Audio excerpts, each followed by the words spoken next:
Сіздерді көргеніме өте қуаныштымын. Біздің бүгінгі вебинарымыз үшінші, мен үшін соңғы вебинар. Бүгін енді практикаға көбірек көңіл бөлуге тырысамыз, ресурстарды қарастырамыз, мұғалімдерге арналған ресурстарды, яғни неғұрлым сабақты қалай қызықты етіп жасауға болады, сол туралы айтамыз. Біздің бүгінгі ресми қонағымыз Анатолий Комаров, биология мұғалімі. Яғни маған үнемі айтады, биология, химия деген сияқты пәндерді қарастырмайсың деп айтады. Бірақ дегенмен мен бұл пән сарапшысы емеспін, сондықтан бізге осындай қонақты шақырдық. Анатолий, сізге сөз. Қайырлы кеш, Бағлан. Сәлеметсіздер ме, құрметті қатысушылар. Бүгін біз STEM технологиялар туралы сөйлесеміз.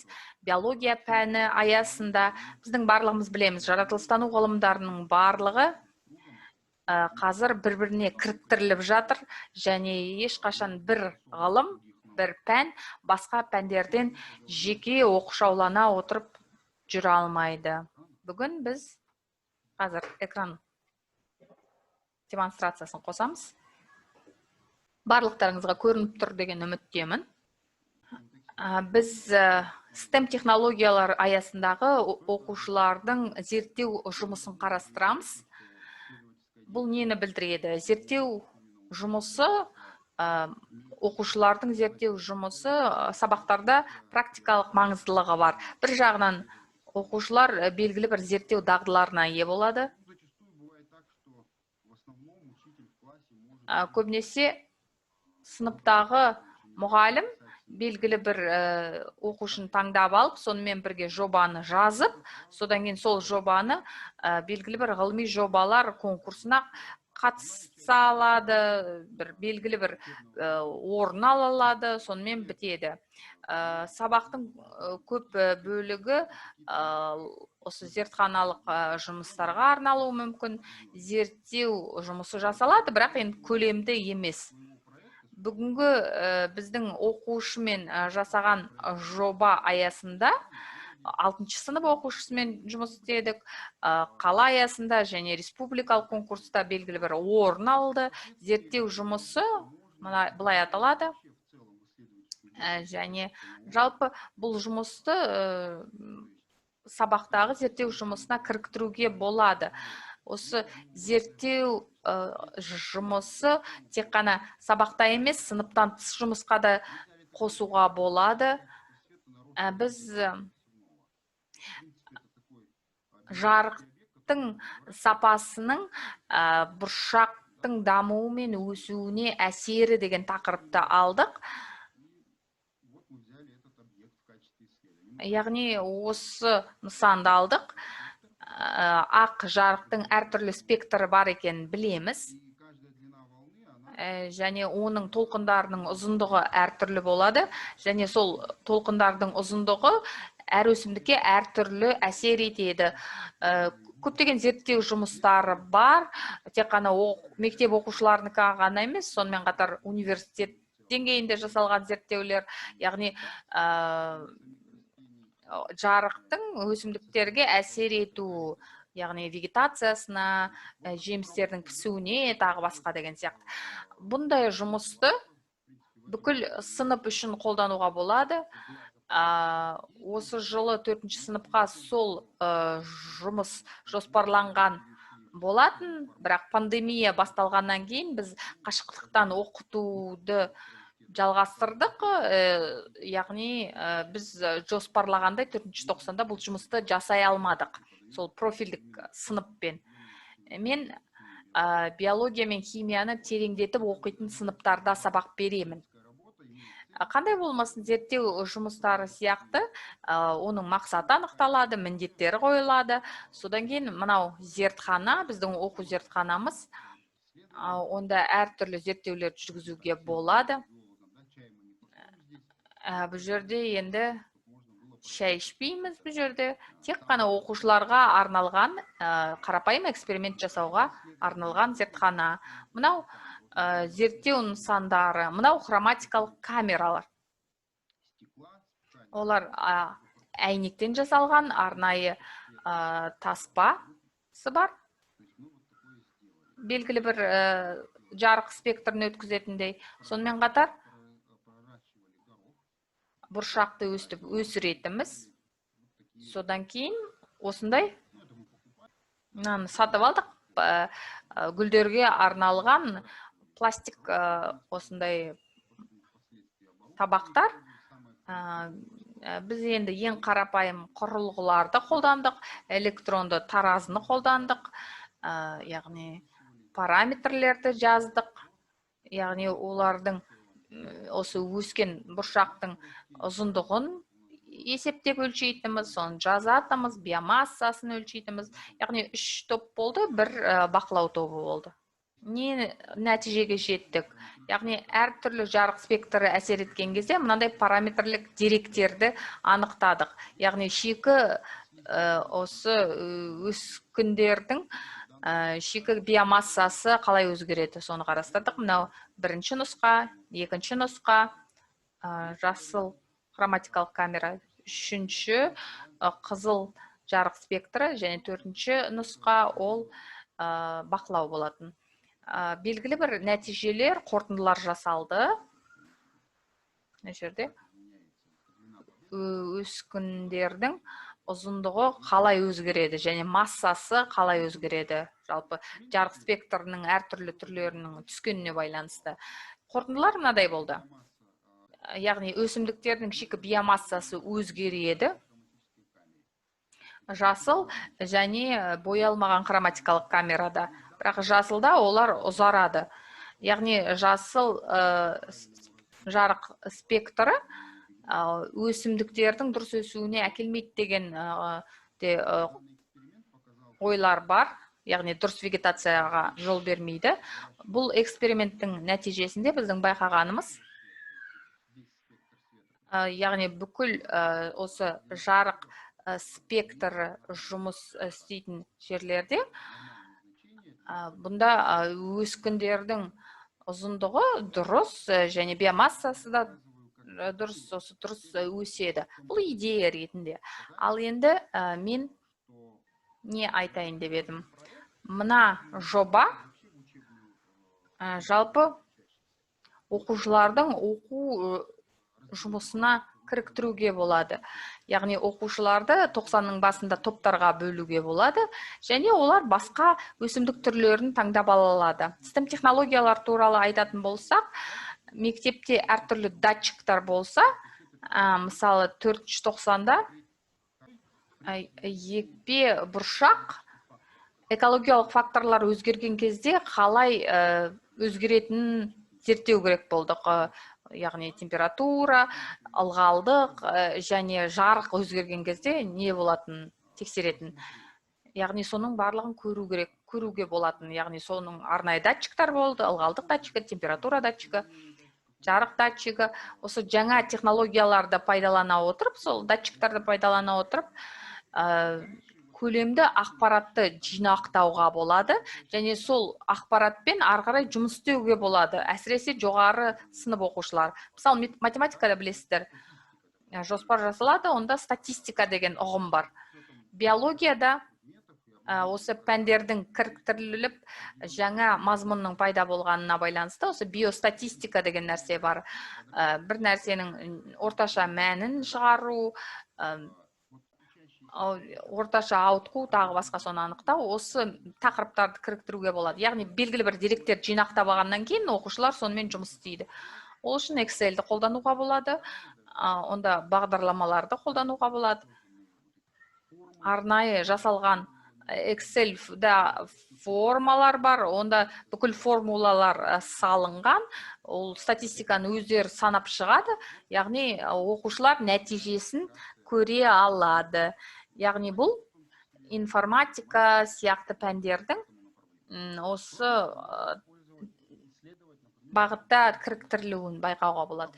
Фотосинтезді тексеріп зерттеуге болады. Әрине бұл қиынырақ болады, күрделірек жұмыс болады. Бұл 7-ші сынып оқушысы үшін жасалған жоба болды. Сондықтан қарапайым тақырып алынды.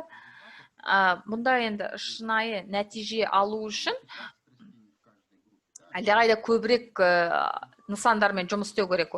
15 өсімдік қана емес, әрбір топта кем дегенде 100 өсімдік болса, онда белгілі бір осы зерттеудің нәтижесінің шынайылығы туралы айтуға болады. Бұл сіздерге ұсынған практикалық мысалым. Әрине, биостатистикамен жұмыс істейтін болсақ, басқа мысалдарды қолдануға болады. Яғни, адамның салмағы мен осы бойын алуға болады. Бірақ та енді этикалық тұрғыдан ол онша ыңғайлы болмауы мүмкін, ыңғайсыз болуы мүмкін. Яғни, өйткені жасөспірімдер енді өзінің салмағына, өзінің бойына қатты қарайды ғой. Сондықтан біреуінікі аз, біреуінікі көп болса, ол жақсы болмауы мүмкін. Сондықтан өсімдіктермен жұмыс істеу бұл жерде енді ыңғайлырақ. Біз қазір сіздерге ресурстарды көрсетеміз. Оларды сабақта тек қана зерттеу дағдыларын қалыптастыруға үшін ғана емес, сонымен қатар басқа да практикалық дағдыларды дамытуға арналған. Содан кейін сұрақтар болса, жауап беремін. Мынадайдан бастайық, мынадай ұсыныс. Мынадай кітапты ұсынғым келеді. Учимся и учим думать и создавать деп аталады. Браверман авторы, ол Флип KZ-те бар, әлде мұнда жоқ сияқты. Мына кітап өте қызықты, оқушыларға да, мұғалімге де қызықты. Жобаны жазған кезде мен осы кітапты бергенмін. Соңғы рет бергеннен әлі таба алмадым, кімге бергенім есімде жоқ, таба алмай қалдым мен. Енді қайтадан сатып алу керек сияқты. Практикалық сабақтар өте жақсы берілген. Физика ғана емес, физиктарға әрине көп, бірақ та жаратылыстану ғылымдарының әрбір пәннің мұғалімдері оны қолдана алады. Өте керемет кітап. Мынадай ресурс бар, мына сілтемемен қалай бөлісу керек екен білмеймін, чатқа жіберетін шығармын. Биомолекулярлық сауаттылықтың 10 сатысы. Бұны енді чатқа жіберсем болатын шығар, иә? Чатқа жіберуге болады. Содан кейін барлығын бір файлға жасап жібереміз. Бұл орыс тіліндегі ресурс. Оны жүктеп алуға болады. Барлығы кезең-кезеңмен жазылған. Бұл әдістемелік ресурс, жаңағы нұсқаулығы да бар, қалай орнату керек, оқушыларға арналған жүйе бар. Барлығын жүктеп алуға болады. Мен сіздерге бұның сілтемесін жіберемін. Қазір көрсетемін сіздерге. Значит, ресурс от электронов атомов до ДНК и белков. Яғни, мына ресурс электрон мен атомдардан ДНК мен ағуыздарға дейін деп аталады. Химияны бұл жерде қайталап алуға болады. Әртүрлі тақырыптар бір жерде қарастырылған. Электрондар, атомдар, химиялық байланыстар. Мен сіздерге бір бөлімді ғана көрсетемін. Қазір бізге қажет биология. Бұл керемет ресурс. Және әр адам өзі үшін өзінің компьютеріне бұны қоса алады және қолдана алады. Және осы жерде биосинтез ДНК-дан ағуызға дейін деп аталады. Мына жерде көріп тұрсыздар транскрипцияны, белгілі бір қарапайым анимациялық роликтар. Мына жерде көріп тұрмыз. Осы ДНК-ның компактизациясының деңгейлері, мына жерде көріп тұрамыз, полимераза, басқалары. Мына жерде екі түрлі спираль және осылай ақпарат алынады. Мына жерге көрініп тұр ма сіздерге, жоқ па? Браузерда бұл жерде көріп тұрсыздар, демонстрация қайта-қайта жасау керек. Мына жерде теориялық тұрғыдан алатын болсақ, молекулалардың шар стержень түріндегі пішіндері, ДНК молекулалар бар. Бұл жерде сутегі байланыстарды қосуға болады, алып тастауға болады, әртүрлі нәрсе жасауға болады. Және бұл жерде әртүрлі бөлімдер бойынша мына жерде генетикалық код, мына жерде өзін өзі тексеруге арналған кодтар, осындай бағдарлама бар. Әсіресе бұл жоғары сыныптарда қолданылады, молекулярлық биологияны оқыған кезде. Мен сіздерге тағы да біраз ресурстарды көрсетемін. Баспаханасы, ол ағылшын тілінде, бірақ та оны браузер арқылы аударуға болады, түсінікті былайша. Өз саласының мамандары қажетінше түсіне алады. Мұнда популяциялық генетика бар, Харди Вайнбергтің теңдеуі бар. Харди Вайнберг математиктар, информатиктар бұл теңдеуді өте жақсы біледі. Биологияда бұл өте қызық нәрсе, қажетті нәрсе, әсіресе осы эволюциялық генетиканы қарастырған кезде. Әсіресе қашықтықтан оқыту кезінде, мысалы, осы тапсырмаға сілтемені бере салуға болады, оқушылар өздері осыны жасап көрсе болады. Басқасын көрейік, мына жерде мынау тапсырма жіберілмеді. Автоматты түрде ауыстыруға болады, аударуға болады, содан кейін атын жазып, тексеріп көруге болады. Яғни мына жерде жауабы беріледі, және сол жауабының есебі беріледі. Яғни бұл жауап қалай шыққаны көрсетіледі есеппен. Оқушылармен бірге тексеріп көрсе де болады. Мынадай сайт бар, Нобель сыйлығының сабақтары деп аталады, және бұл жерде білім беру желісі деген бар. Развивающие игры, яғни дамытатын ойындар деген бар. Бұнда осы Павлов иті, ДНК спиралі маған ұнайды. Қан топтары деп аталатын ойын. Бұл жерде, мысалы,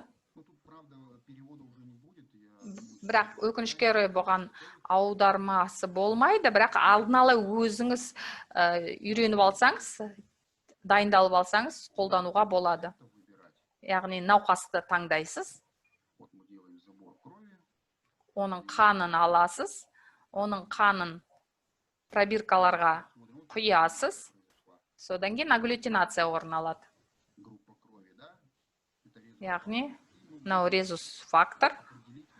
Және сол бойынша бұл қандай қан тобы екенін анықтай аламыз. Мысалы, мынадай. Дұрыс емес болып шықты.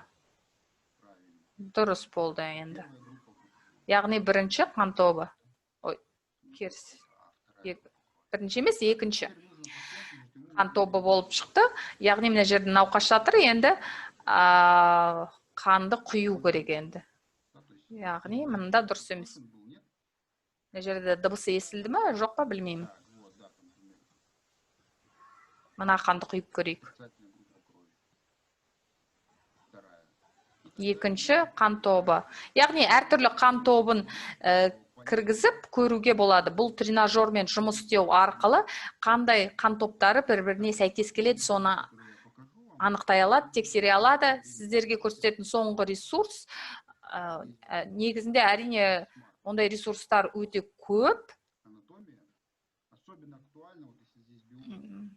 Ең қызықты анатомия 10-шы сыныпта осы бұлшық еттің құрылысына келген кезде мынадай ресурсты пайдаланған өте ыңғайлы аударылады барлығы. Мысалы, бұлшық еттер физиологиясы, оқулық аудармалар жасалады. Мысалы, суреттегілер бірақ аударылмайды өкінішке орай. Кейбіреулер дұрыс аударылмайды, бірақ та енді оны түсінуге болады және жөндеп алуға болады өзіңізге керегінше. Мына жерде сурет берілген және оның жауаптарының мысалдары берілген. Ары қарай. Мына жерде дұрыс емес болып шықты. Бұл жерде ең қызығы, бұл жерде бұл суреттерді скрининг жасауға болады. Олар бұл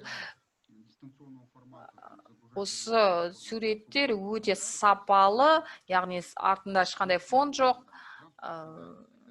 Бұл жерде енді басып шығарсаңыз да өте ыңғайлы, өте жақсы сапалы суреттер. Сабақта жақсы пайдалануға болады. Қашықтықтан оқытуда да пайдалануға болады. Сабақта да, мектептің ішінде пайдалануға болады. Дәл осы ресурстармен және идеялармен сіздермен бөліскім келді. Егер сұрақтарыңыз болса, қойсаңыздар болады. Сұрақ қойып жатқанша чатта біздің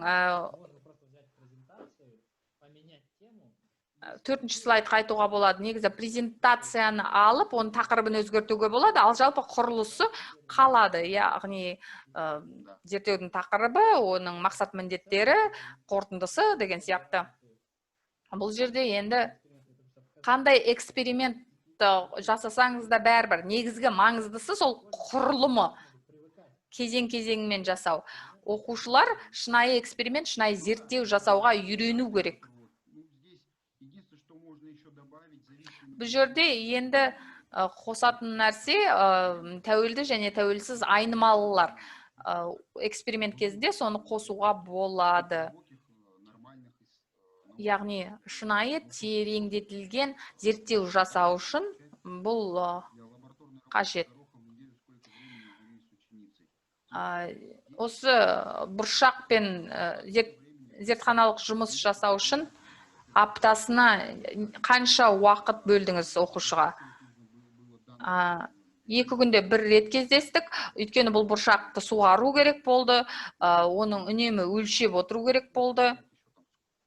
Және онда бұл жерде белгілі бір кезең ішінде, белгілі бір уақыт ішінде вегетация негізінде осындай сабағы шыққан кезде жапырақтарымен бізге керек деректер, белгілі бір деректерді ғана. Биология бойынша ғана ма, сілтемелер деп сұрап жатыр. Мен биология мұғалімімін. Сондықтан осы биология бойынша ресурстармен бөлісіп отырмын. Я вот большой вопрос читаю сейчас. Өте ұзақ сұрақ, сондықтан мен оқып жатырмын оны. Физика бойынша эксперименттер туралы айтатын болсақ, Анатолийді тыңдадым. Мен қанша тыңдасам да биология бойынша бұндай сапалы ресурстарды таба алмас едім, соны түсіндім. Мен сұрақты оқыдым. Бұл жерде өлшемді модельді жасауды ұсынып жатыр мына жерде. Виртуальды шындықтың қосымшасын жасауға болады дейді. HoloLens мысалы бойынша. Яғни автор ретінде белгілі бір контентті жасауыңыз келсе, міндетті түрде күш жұмсау керек. Егер сіз программалау бойынша сіздің дағдыңыз болмаса, технологиялармен жұмыс істей алмасаңыз, бұл жерде өзіңіздің өніміңізді жасағыңыз келсе, оны тіркегіңіз келсе, одан белгілі бір табыс алғыңыз келсе, менің ойымша енді өзіңнің ақшаңды жұмсау керек, оған біраз нәрсені үйрену керек. Енді бұл жерде тегін түрде бұны жасау басқа саладағы сізбен жұмыс істейтін, тегін жұмыс істейтін осы адам таба алмайтын шығарсыздар. Бұл жерде енді сатпасаңыз да, тегін оны таратсаңыз да, оны енді қасыңыздағы адам табу қиын болады, мысалы информатика мұғалімі. Осында информатика мұғалімдерімен осы бірге жұмыс істеу керек, бірлесіп жұмыс істеу керек. Бұл жерде бірлесіп отырып бір нәрсе істегісі келетіндер болады деп ойлаймын. Яғни зерттеу тақырыбын физикаға да ауыстыруға болады. Әрине болады. Бағланмен бұл жөнінде сөйлескенбіз алдында. Осы жарықтандыру туралы айтатын болсақ, жасанды жарықтандыру түрлері бар ғой, әртүрлі лампалар, люминесценттік лампалар, осылар қалай өсімдікке әсер ететінін анықтауға болады. Ол физикаға кетіп қалады сонда бұл зерттеу. Бұл жерде енді ақ жарықты бұл зерттеу жұмысында спектр бойынша әртүрлі түрлерге бөлдік, тағы басқа. Александр Шерцер жазды. Бұл мына ресурсты мен білмейді екенмін. Сондықтан онша түсінбей отырмын. HoloLens деген Александр Шерцердің айтқан. Можно, если, скажем так, вы заинтересованы, можно... Егер сіз қызығатын. Бұл жерде енді әрине шынайы сапалы контент жасау керек. Плагиатсыз болу керек. Мен биология мұғалімін. Бұндай онлайн зертханалық жұмыстар оқушылар үшін қаншалықты тиімді. Енді қашықтықтан оқыту аясында әрине бұл белгілі бір деңгейде зертханалық жұмыс істеу үшін бұл қажет нәрсе. Әрине оқушы мен мұғалімдер бір жерде мектепте отырса, әрине оқушылар бір нәрсені қолмен жасап, қолмен ұстап көріп ұйымдастыруға болады бұндай жұмысты. Әрине мен оны қолдаймын, бірақ мектепте интерактивті форматта да өтеді зертханалық жұмыстар. Бірақ қашықтықтан жұмыс дегенде енді бұлар қажет. Әрине шынайы өмірмен міндетті түрде байланыстыру керек. Мысалы онлайн жұмыс десеңіз, оны кіріктіру керек. Бывает, что вот некоторые коллеги вот или на онлайн переходят. Кейбір әріптестер мысалы онлайн форматқа ауысады. Әрине бұл өзекті, егер мектептің өзінде зертханалық құрал жабдық болмаса. Онлайн зертханалық жұмыстар, мысалы, осы ДНК-ны бөлу бойынша болуы мүмкін. Мысалы, мектепте оқушылар оны жасай алады. Пробиркада оны шығарып, оны көре алады тіпті. Нуклеопротеидтермен болады. Полимераз осы тізбектік реакцияны оны көрсете алмаймыз, өйткені жай мектептерде ондай құрал жабдықтар жоқ зертханаға арналған, ондай зертханалық жұмыс жасау үшін. Бірақ негізі жасау керек оқушылар, әрине, ондай. Енді мектептерге бұндай құрал жабдықты қамтамасыз етеді деген үміттемін енді. Сұрақтар аяқталған сияқты. Жаңағы Nobel Prize лаборатория дегенде айттыңыз ғой, Нобель сыйлығының сабақтары деген ресурс. Оны міндетті түрде көрсетіңіз, ол өте қызықты ресурс. Тағы да бір сұрақ жазыпты. Биология мұғалімі басқа пәндерге кіріктіріп STEM тұрғысында бергісі келсе сабағын, информатика мұғалімін осы идеяны жүзеге асыру үшін қалай тарта алады, қайдан табады ондай мұғалімді? Мұғалімдердің уақыттар былай да жетпейді. Осы идеяларды қалай біріктіре алады? Вебинардың соңында осы сұрақ түсінікті мен оған қысқаша жауап бере аламын. Енді әртүрлі мұғалімдер STEM аясында бірігіп идеялар жүзеге асырғысы келсе, менің ойымша белгілі бір платформа болу керек.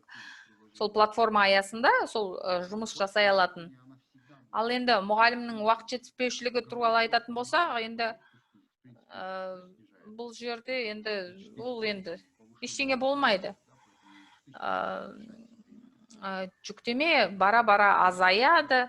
Мұғалім осы жұмысқа уақыт бөле алатындай болады. Бірақ тағы да менің ойымша адамына байланысты күшпен барлығын біріктіре алмаймыз. Қалауымен біріктіру керек. Тағы да осы идея оны шабыттандырса, егер ол идея ұнаса, сонда ғана мұғалім басқа мұғалімге барып жұмыс істеуі мүмкін. Ал енді әртүрлі мұғалімдердің арасында белгілі бір байланыс нүктелерін табу туралы айтатын болсақ, енді осындай онлайн вебинарлар арқылы осы белгілі бір идеясы біріккен адамдарды табуға болады, және жұмыс жасай алады бірлесе отырып, сонда белгілі бір өнім жасауға болады. Мен осы сұраққа жауап бердім деген үміттемін. Тағы да қосымша сұрақтар болса, мен жауап беруге дайынмын. Үлкен рахмет, Анатолий. Барлықтарыңызға рахмет. Біздің пікір таласымызға соңында қосыласыз деген үміттемін. Жұмысымызды жалғастырайық. Қазір сіздерге уәде берген осы практикалық бөлімге ауысайық. Бірінші ол мұғалімдерге пайдалы ресурстарды атап өткім келеді. Бірінші Science on Stage Қазақстан деп аталады. Алдыңғы 4 вебинар соған арналған. Science on Stage Қазақстанның конкурсының бірінші кезеңі осы караван знаний аясында болады. Сұрақтарыңыз болса, осы бірінші видеода сол сұрақтарыңызға жауаптарды табуға болады. Ұйымдастырушылармен бірге осы Science on Stage of Қазақстан атты президентімен сөйлестік. Science on Stage Қазақстан деген Science on Stage Europe деген бар. Онда ұзақ уақыт бойы жұмыс істейді, және STEM-мен айналысатын, ұзақ уақыт бойы айналысатын мұғалімдер онда көп. Яғни олар сабақтарын мүмкіндігінше қызықты етіп ұйымдастыруға тырысады. Өздерінің STEM тәсілдерін қолданып ұйымдастырған сабақтары бойынша ресурстарды ұзақ уақыт бойы жинайды. Мына жерде Science on Stage Europe деген сайтқа кіріп, ондағы Teaching Materials деген бар, учебный материалы, соған кірсеңіздер. Coding in STEM деген мынадай кітап бар. Бұнда 10-нан астам жоба бар. Және мына жерде сол мына кітаптың ресурсын, PDF нұсқасын жүктеп алуға болады. Яғни программалауды STEM жобасына қалай кіріктіруге болады, сол туралы жазылған. Қоршаған орта 4.0 деген бар. Яғни тағы да сол өнеркәсіптік төңкеріске байланысты 4.0, содан кейін негізгі ғылымдар, микроконтроллерлар, тағы Arduino, тағы басқа сияқтылар. Мына жерде бір жобаны алайық. Coding H2O деп жазылған. Бұл жерде жазылады. Сізге не қажеті жазылады, қандай пәндер бұған қатысады, және қандай хардвер керек бізге сол жазылған. Arduino, Raspberry Pi, немесе Collob Mini. Мен ондаймен жұмыс көрмеппін. Содан кейін қадам-қадаммен бұл экспериментті қалай жасауға болады, сол жазылған. Бұл ресурс ағылшын тілінде, бірақ Science on Stage Қазақстан командасы осыны аударып жатыр қазір. Яғни жақын арада бұл орыс тілінде де қолжетімді болады. Егер ағылшын тілін біраз болсын білсеңіз, бұл ресурсты пайдалана аласыз. Тағы да бір маңызды бір категория бар. Teaching Materials'ты ашсаңыздар, сол оқу материалдарын көп нәрсені табуға болады. Онда Football in Science Teaching деп аталады, яғни жаратылыстану ғылымдарын футбол арқылы үйрету деген бар. Онда негізгі қарапайым эксперименттер бар, бірақ қызықты болсын деп футболмен байланыстырған оны. Science on Stage Europe негізгі ұйымдастырушысы, негізгі платформа. Яғни әр елдің, осыған қатысатын елдердің өзіндік веб-сайттары бар. Science on Stage Ирландия, Science on Stage тағы басқа ел болуы мүмкін. Яғни Анатолийдің баяндамасын соңында айтты ғой, белгілі бір ортақ база керек, мүдделі, осыған қызығатын мұғалімдер бірге алатын, бірлесе алатын, пікір бөлісе алатындай. Мына жерде тағы да бір қызықты нәрсе. Science on Stage Finland. Бұл жерде толық сайт астрономияға арналған. Когда вот шведский лицей, про который я в первый вебинар говорил, у них прям в школе... Бұнда Швеция мысалы, олардың мектептерінде обсерватория бар, телескоп бар, және мектеп сабағының ішінде сол телескопқа қарайды, бақылайды аспан денелерін. Егер ондай мүмкіндік жоқ болса, өте жақсы бір ресурс бар. Мұнда астрономия бойынша материалдар жинақталған. Бұл жерде біреу жұмысыңызды бастағыңыз келсе, немесе үйірме аясында бұл ресурстарды пайдалануға болады. Өте қызықты ресурстар. Яғни бұл жерде оқушыларды қызықтыру жағынан проблема болмайды. Бұндай тапсырмаларды қолданатын болсаңыздар. Және мен үшін өте қызықты категория low cost science, яғни шығыны төмен. Өте көп оқу материалдары бұл жерде жинақталған. Вот проекты, то есть собранные проекты по... Бұл жинақталған жобалар Science in Early Years деп аталады, яғни ерте жастағы ғылыммен айналысу, яғни бастауыш мектепке арналған. Бұндағы барлық материал өте қызықты түрде берілген. Оны аудару да қиын болмайды. Мына жерде енді өсімдіктер туралы да бар. Low cost science, яғни төмен шығынды ғылым біз үшін өте қызықты болады деген ойдамын. Low cost and recycled science деп аталады, яғни бұл жобалар қолда бар нәрседен жасалған. Бұл жерде бірдеңе болады деп күтіп отырудың қажет жоқ, яғни лаборатория қашан ашылады, зертхана жоқ бізде деп отырғанның орнына, мына жерде қолыңызда бар оп-оңай ресурстармен, көп ресурстар қажет жоқ, жасауға болады.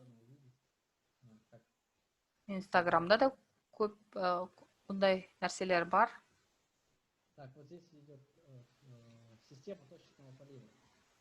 Яғни нүктелік суғару жүйесі. Яғни бұл жерде тамшылатып суғару, кішігірім түтікше өсімдіктің тамырына жеткізіледі, сол арқылы суғарылады. Физика, бұл жерде физика бойынша өте көп. Мына жерде бөтелкенің ішінде су, бірақ та ол су толығымен топыраққа сіңіп кетпейді, ол қысымнан тұрады. Ақырын азаздан ғана су шығып тұрады. Сияқты балапандарға арналған осындай суғару жүйесі болады. Мынау да қызықты жоба. Мұнда тезекті салыстырады. Тезек деген нәрсе не екенін бәріміз білетін шығар. Бір стартап жобада мен көргенмін. Олар эко-отын жасауды ұсынған. Яғни престелген ағаш үгіндісін осы отынның орнына пайдалану. Эко-отын деп. Яғни жану температурасы, осы жану уақыты әлде қайда ұзағырақ деп айтатын сол кезде. Мұна жерде дәл солай. Бұл жоба аясында тезекті жағу мен ағашты жағудың айырмашылығы қандай? Содан кейін бұл жерде суды ыстат тезекпен. Қанша уақытта су қайнайды, соны анықтайды, сол сияқты нәрселер. Яғни ағашпен қаншалықты тез су ысиды, тезекпен қаншалықты тез ысиды. Енді бұндай эксперимент көп ресурсты қажет етпейді. Science on Stage деген сайттарға кірсеңіздер, бұндай жүздеген осындай көп эксперименттер бар. Мына жерде фотосинтез бойынша жоба сияқты. Келесі ресурс ол физика бойынша FET зертханасы FET Colorado Simulations, то есть FET Colorado Simulations платформа, на которой вот похоже. сайтына кірсеңіздер, бұл мынадай платформа, мұнда физика, химия, математика, осы пәндерді таңдауға болады. Және бұл жерде өте көп эксперименттер берілген, оларды онлайн форматта жасауға болады. Анимация ғой сонда. Я, анимация, бірақ бұл жерде кейбір мәндерді өзгертуге болады. Мысалы, Color Vision дегенді таңдадым. Мысалы. Мен жерде параметрларды өзгертуге болады. Міне, жасыл, көк, қызыл, жарық параметрларын өзгертіп отыруға болады. Және біздің миымыз осы әртүрлі түсті жарық ағының қалай қабылдайтынын тексере аламыз. Arduino'да мысалы. Arduino жиынтығында RGB жарық диодтары бар. Робототехника сабағында 3-ші сабақта біз осыны өтеміз. Осы сабақтан кейін оқушылардың көбі қызығады. Бұл әдемі. Біз белгілі бір жүйе құрастырамыз, және сол жүйе бойынша, жүйе аясында олар осы әртүрлі түсті жарықтарды реттей аламыз. Яғни балалар сол әртүрлі түсті жарықты араластырып, бір әдемі бір нәрселер жасай алады. Яғни LCD дисплейда қолданылатын нәрселер. Яғни бұл жерде интеграция пайда болады, кіріктірілу пайда болады. Яғни бір жоба аясында физиканда, робототехниканда қамтимыз, биологияны қамтуға болады. Әртүрлі спектр, әртүрлі жарық спектрінің көздің осы сетчаткасына әсері туралы айтуға болады. То есть вот FET лаборатории здесь вот особенно... FET лабораторияда кірсеңіздер, әсіресе физиктарға өте көп жобалар. Барлығы осы жөнінде білетін шығар деп ойлайтынмын, бірақ негізінде олай емес екен. Егер білмесеңіздер, әрине таныс емес болса, пайдаланыңыздар. Бұл бір кереметі, олар кіріктіріледі. Кішігірім платформа жасасаңыздар,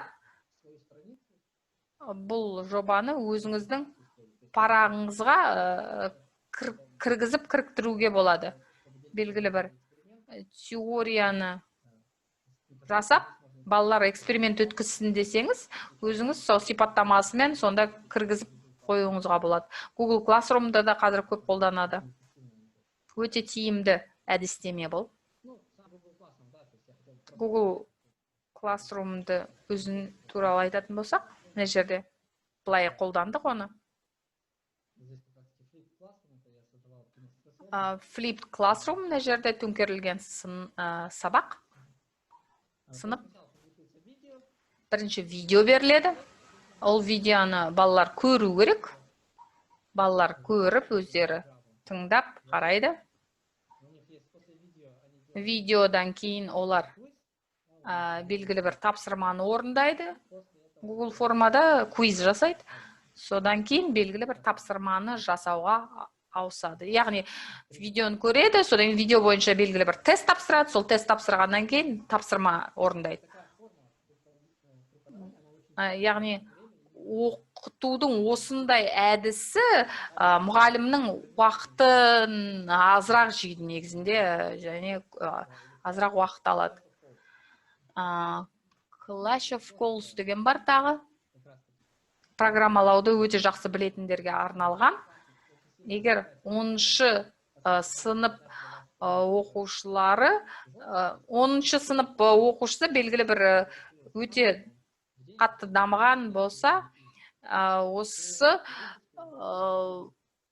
сайтқа кіріп, тіркеліп, осы күніне 3 тапсырма орындасын, немесе аптасына 3 тапсырма орындасын. Яғни, ол бір жылдың ішінде көптеген, жүздеген тапсырма орындайды. Яғни, ол портфолиосы үшін өте қызық болады, жақсы болады, пайдалы болады. Біздің отандық ресурс, ол Білім Ленд. мемлекеттік па, жеке ме білмейміз. Жақында ол ақылы бола бастады. Көптеген мұғалімдер оны мақтайды. Ну, то есть здесь уже разработки именно идут по КТП. То есть, если Бұл жерде КТП бойынша ресурстар, яғни біздің білім беру стандартына неғұрлым жақын ресурстарды пайдаланамын десеңіздер, онда білімландтан қарасаңыздар болады. Сонымен қатар мұғалімдерге арналған ресурстар бар бұнда да. Және мен бөліскім келген негізгі ресурс ол Go Labs деп аталады. golabs.eu Science on Stage конкурсында осы ресурсты білдім.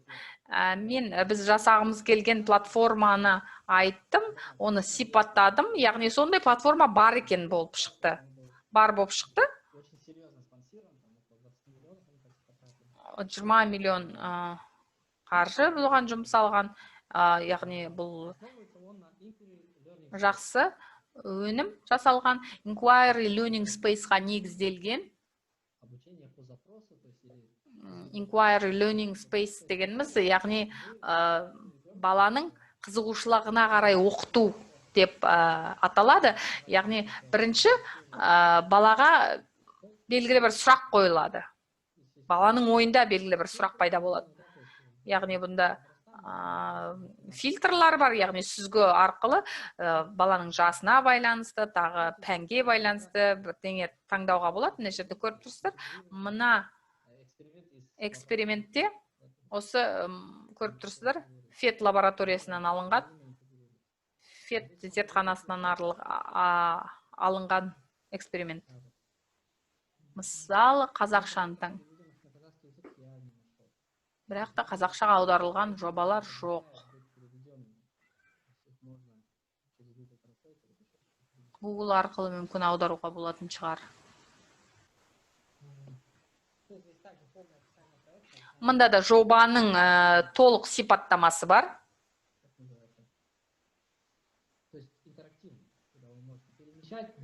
Интербелсенді жоба, яғни Serial Connection'да біразын бір-біріне қосып, шамның неғұрлым жарық немесе онша көмескі болып жанғанын тексере аламыз.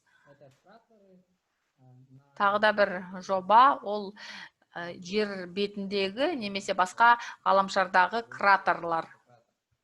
Яғни белгілі бір кратерлар бар екен білеміз. Жер бетінде ол баяғыда жерге түскен метеориттан болуы мүмкін. Ең үлкен метеорит, ең кішкентай метеориттікі ма, соны анықтауға болады. Балалар үшін қызықты. Бұндай тақырыпқа қызықтыру балаларды өте оңай. Қазір мен чатқа сілтемені жіберейін. Содан кейін біз бірге отырып интерактивті түрде осы Inquiry Learning Space-ға негізделген сабақ қалай өтетінін көрейік. Қазір мен чатқа мына сілтемені жіберемін. Участники. Те, кто сидят с компьютера, да, могут пройти по ссылке. Компьютерда отырғандар Zoom-да осы сілтеме бойынша шығуларыңызға болады. Ол жерде атыңызды жазасыз, содан кейін мынадай сурет ашылады. Күн астероид ықпалы деп аталады, мынадай видео ашылады, соны ашып көріңіздер. Сілтеме бойынша кіріп, сілтеме бойынша сіздерде осындай сурет ашылып тұрса, видео ашылып тұрса, чатқа плюс деп жіберіңіздер. Смотрите, то есть здесь сразу... Жақсы. Бұл жерде көріп тұрсыздар. Бұл жерде оқушы бірден видеодан бастайды. Видеоны көреді, яғни метеориттің жерге құлағанын көреді. Соның видеосы. Және бала үшін өте қызықты, бір таңғаларлық, керемет қызықты болып көрінеді. Яғни метеорит жерге құлады, жарылды, кратер пайда болды. Соны көре алады. Бірден бір сұрақ қойылады. сілтеме сұрақ қойылады, яғни Голливуд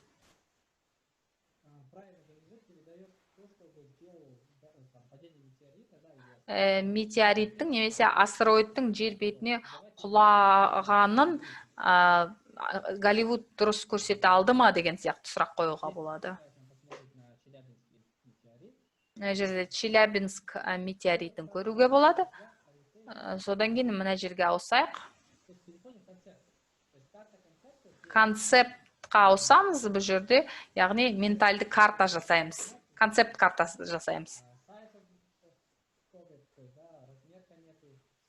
Мына жерде көрсеңіздер, кометаның көлемі, оның жылдамдығы, кіру бұрышы, кратер деп жазылған. Яғни мен кратер дегенді аламын. Кометаның салмағы мен кратердің арасында белгілі бір байланыс жасаймын.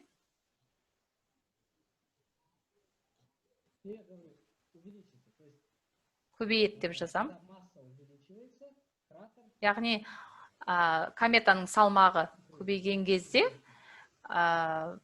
кратердің үлкендігі де көбейеді деп осындай байланыс құрам.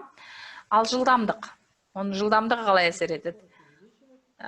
Кометаның жылдамдығы көбейсе, кратердің үлкендігі де көбейеді. Яғни бұны жасау үшін, схеманы жасау үшін, бұл жерде оқушы белгілі бір болжамдар жасау керек. Бұл эксперимент жасағанның алдында оқушы осындай болжамдар жасайды. Яғни мына жерде тағы да кратердің үлкендігі деген бар.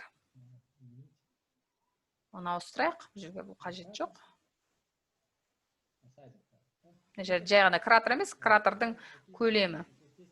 Яғни оқушы белгілі бір логикалық байланыстарды анықтау керек. Болжам жасау керек.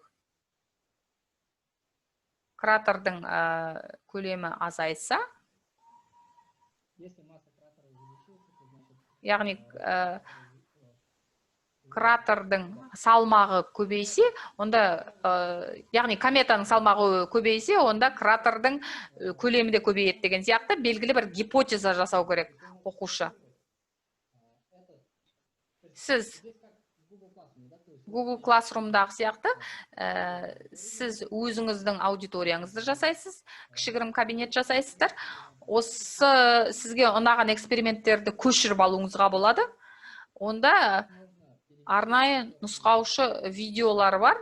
Өз тіліңе қалай ауыстыруға болады, өз экспериментің үшін қалай пайдалануға болады сол жөнінде. Бұл жерде әркім өзінің үлесін қосады. Мына жерде қараңыздар. Егер деп жазамын. Кометаның салмағы көбейсе, кратердің көлемі де көбейеді деп жазамын. Екінші гипотеза. Егер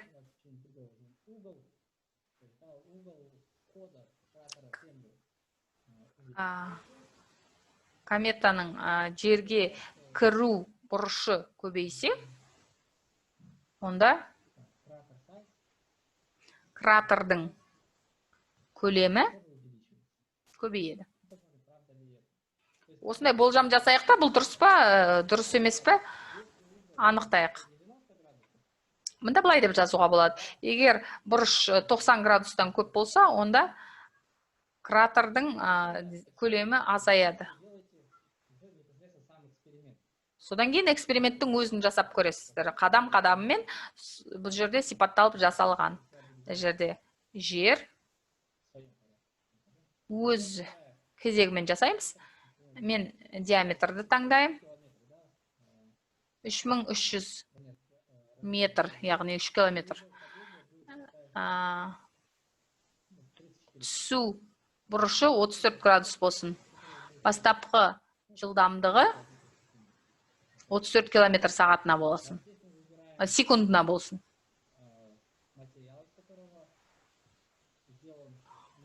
Бұл жерде метеориттің неден жасалғанын таңдаймыз.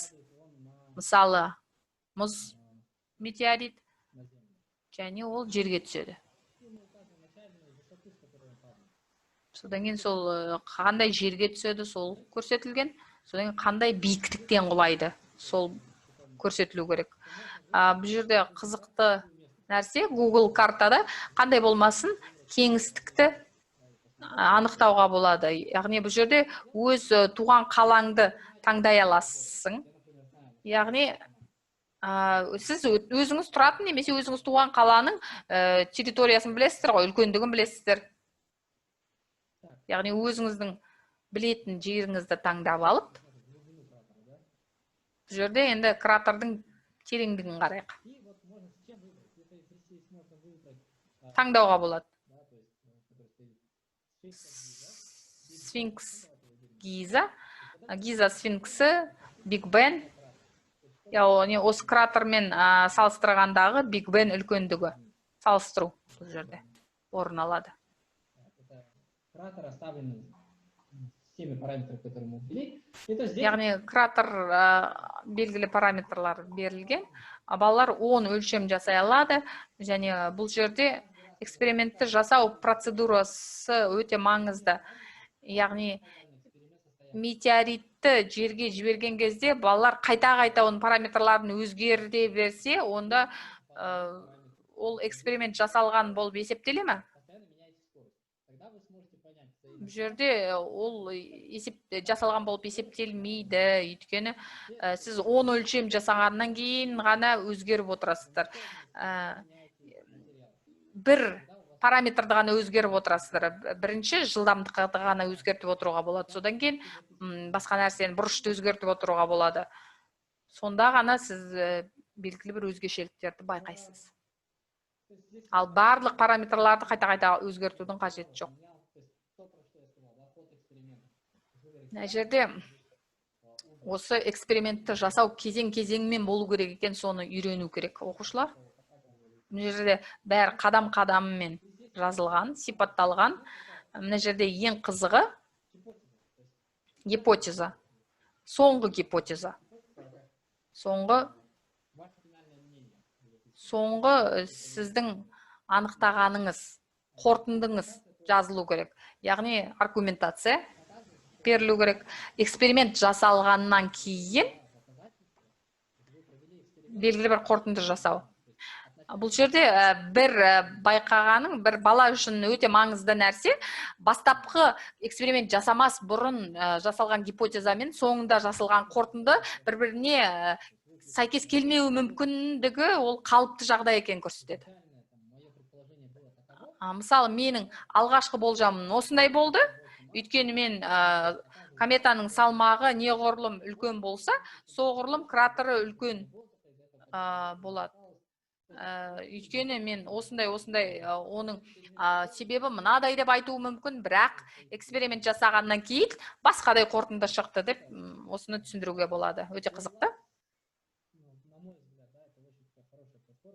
Менің ойымша бұл өте жақсы платформа. Неғұрлым пәнді қызықты етіп көрсетуге болады, және 5E деген айтқан болатын бір әріптесім, engage, experiment,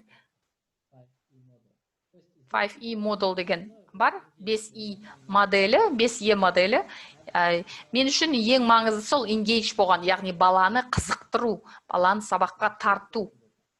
Бәрі соған байланысты. Егер бала қызықса, неғұрлым барлығын өз бетімен орындауға тырысады және қызығады. Қазір енді чатта сұрақтар болса қарайық. Сұрақ қойғысы келгендер бар болса, қоюға болады. Фет Колорадо өте көп қолданылады. Өте жақсы бұл әрине. Үлкен рахмет Бағлан ресурстар үшін, өте керемет жақсы ресурстар. Өте қызықты деп ойлаймын, қарап көру керек. Бұл ресурстардың барлығын жинақтаймыз, Анатолий да жібереді ресурстарды, содан кейін сіздерге бір сілтеме ретінде беріледі, жіберіледі барлық қатысушыларға. Қазір чатта сұрақтар болса көрейік, егер сұрақтар болса біз жауап береміз. Баглан, можно, да, пару мыслей сказать? Бағлан, бір-екі ауыз сөз айтсам. Бізде жалпы былай деп айтады, STEM технологияларды қолдану керек деп айтамыз. Және кейбір кезде мынадай үрдіс байқалады. Әріптестер кейбір кезде барлығы емес, зерттеу жобасы деген кезде барлығы зерттеу жасап кетеді бірден. Енді STEM технологияларды кіріктіру керек деді, енді зертханалық жұмыстар, практикалық жұмыстар жасау керек. Яғни соған кетіп қалады барлығы. Менің ойымша, міндетті түрде бір жаққа қарай ығысып кетпеу керек. Пәндік білімді беруді ұмытпау керек. Яғни эксперимент жасау керек, әрине, бірақ эксперимент мұғалімнің қадағалауымен жасалады. Яғни экспериментті жасау үшін бала білімі болмауы мүмкін, ал мұғалімнің білімі бар оған жеткілікті. Бірақ жағдайда шынайы өмірде былай болуы мүмкін.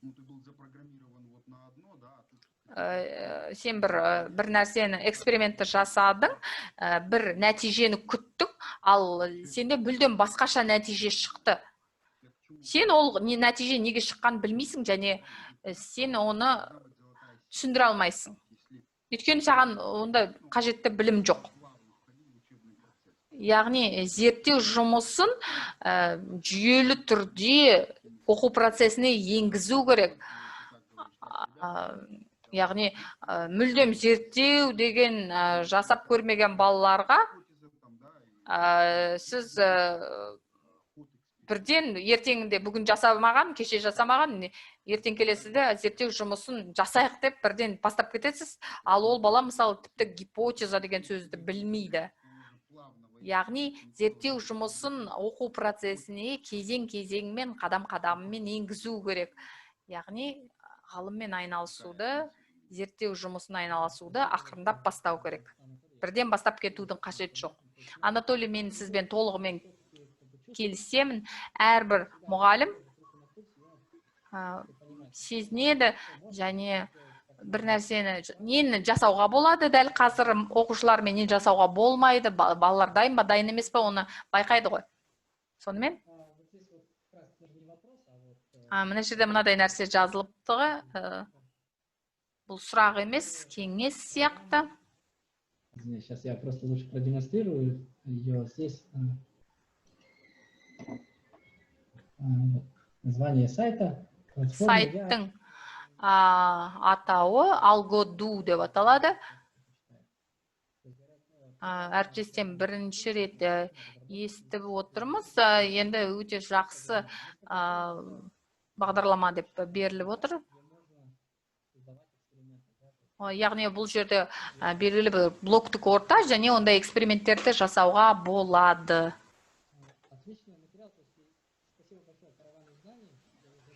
Үлкен рахмет. Караван знаний, яғни білім керуеніне үлкен рахмет.